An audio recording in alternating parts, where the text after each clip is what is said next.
1972, the world was exhausted from its own noise. Vietnam still burning, spies trading secrets in gray cities, and two nations staring across an iron curtain of fear. Yet that same summer, when confrontation felt permanent, Washington and Moscow signed an agreement to meet in orbit. Hardliners Richard Nixon and Alexei Kosygin, men who rarely smiled in public, agreed their astronauts and cosmonauts would share air. Even the New York Times scoffed. Technology theft, propaganda trap, pick your nightmare. But 3 years later, the impossible lifted from Pad 39 and Baikonur.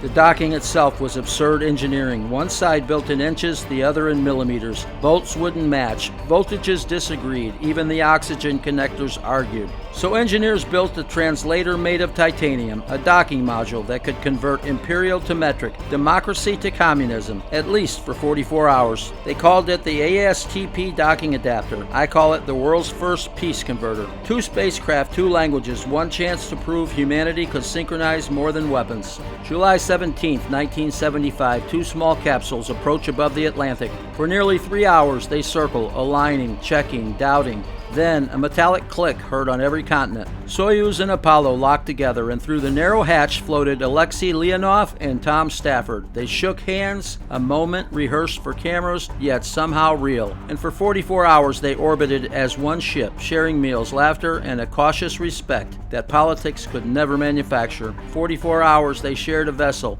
Not allies, not enemies, just men who refused to let gravity define them. This wasn't pure science, it was theater, a broadcast to prove that détente wasn't just a word on paper. Nixon and Kissinger needed an image of peace. Kosygin's Politburo needed proof of parity. The handshake wasn't spontaneous. It was stagecraft at 25,000 miles an hour. But stagecraft can be powerful. Peace, even rehearsed, can become habit. For the first time, school children in both nations watched astronauts and cosmonauts working together and believed that maybe, just maybe, the Cold War might warm. Half a century later, our sky is busier and lonelier. Tens of thousands of satellites guide traffic, stream movies, and spy on each other. Every modern army has its own orbit. Space has been democratized and weaponized. Back then, 2 rivals shared one handshake. Today, hundreds of nations share the vacuum, yet few share trust. But the lesson learned from Apollo-Soyuz hasn't aged. Cooperation in orbit isn't naive, it's necessary. Because when communication fails, gravity does the talking. Maybe it's time to try again. In 1975, Apollo met Soyuz.